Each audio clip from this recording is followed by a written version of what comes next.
అందరికీ నమస్కారం. అమ్మ మాట అమ్మాయి బాట ఛానల్కి స్వాగతం. కథ చెప్పుకుందామా? బతుకు భయం. వీరప్ప అనే బిచ్చగాడొకడు బ్రతుకు మీద విసుగు పుట్టి ఆత్మహత్య చేసుకుందామని అరణ్యంలో ఉన్న ఒక పెద్ద కొండకేసి నడవసాగాడు.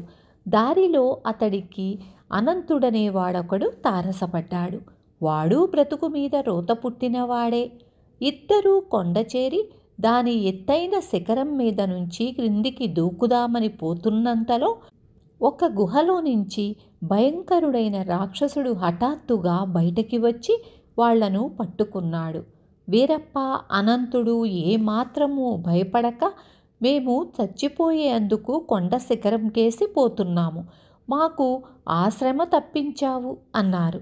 ఆ మాటలకు రాక్షసుడు ఆశ్చర్యపడి వాళ్లను ఆత్మహత్య చేసుకోవలసినంత కష్టాలేం కలిగాయి అని అడిగాడు.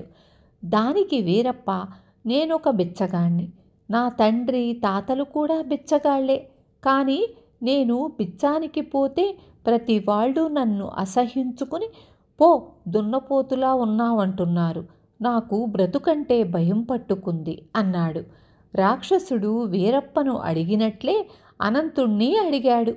వాడు విచారంగా ముఖం పెట్టి, నా కష్టాలేమని చెప్పుకునేది, నేను కొద్దిపాటి ఆస్తిపాస్తులున్నవాణ్ణి, కానీ నా భార్యకు మితిమించిన నగల పిచ్చి, ఎప్పుడూ కొత్త నగలు చేయించమని పోరు పెడుతుంది, అది నా శక్తికి మించిన పని అని చెప్పినా వినదు.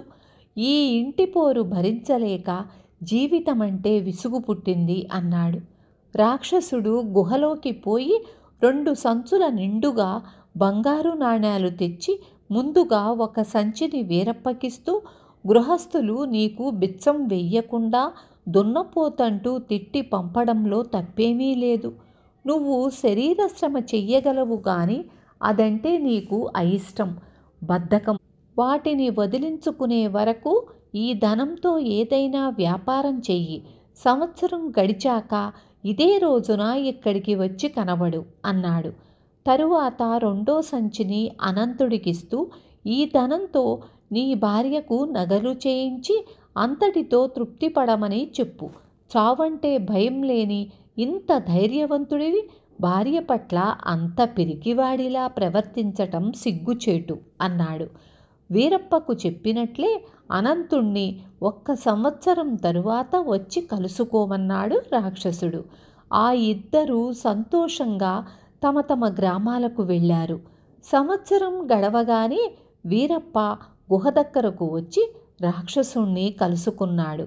వీరప్ప తన వెంట తెచ్చిన డబ్బు సంచిని రాక్షసుడి పాదాల ముందుంచి వాడికి నమస్కరించి, నువ్వు నా కళ్ళు తెరిపించావు, చేతనైన పని ఏదో ఒకటి చేస్తూ బ్రతకటంలో ఉన్న సుఖం గ్రహించాను, బిచ్చమెత్తడం మానేశాను, నా రెక్కల కష్టం మీద హాయిగా కాలం గడిచిపోతున్నది, నువ్వు ఇచ్చిన డబ్బులో 1 పైసా కూడా ఖర్చు చెయ్యలేదు, నీ డబ్బు నువ్వే ఉంచుకో అన్నాడు.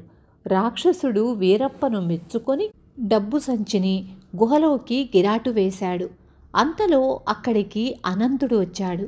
అతడి వెంట ఒక స్త్రీ ఉంది. ఆమె మెడలో 1 మంగళసూత్రం తప్ప ఒంటి మీద మరెలాంటి నగా లేదు. ఆమె చేతిలో ఒక చిన్న మూట ఉంది. రాక్షసుడు వీరప్ప ఆమె కేసి ఆశ్చర్యంగా చూస్తున్నంతలో అనంతుడు, అయ్యా, ఈమె నా భార్య అని లోకడ రాక్షసుడు ఇచ్చిన డబ్బు సంచిని వాడి కాళ్ల ముందు పెట్టాడు. రాక్షసుడు కనుబొమ్మలు చిట్లించి, అంత నగల పిచ్చి గలదని చెప్పిన నీ భార్య ఒంటి మీద నగంటూ లేదు, నగల పిచ్చి వదలకొట్టేందుకు ఆమెను ఏమైనా హింసల పాలు చేశావా అన్నాడు. ఆ ప్రశ్నకు అనంతుడు జవాబివ్వబోయేటంతలో అతడి భార్య, మీది రాక్షస రూపమైన స్వభావం దేవతలకే చెల్లు, నా భర్త ఈ కొండ ప్రాంతానికి వచ్చిన కారణంతో పాటు ఆయనకు మీరిచ్చిన సలహా కూడా విన్నాను, భర్తకు సంసారం పట్ల విరక్తి కలిగించే నా నగల పిచ్చికి స్వస్తి చెప్పాను, అందుకు సాక్ష్యంగా ఈ నగల మూటను తమ ముందు ఉంచుతున్నాను అంటూ మూటను రాక్షసుడి ముందు పెట్టింది.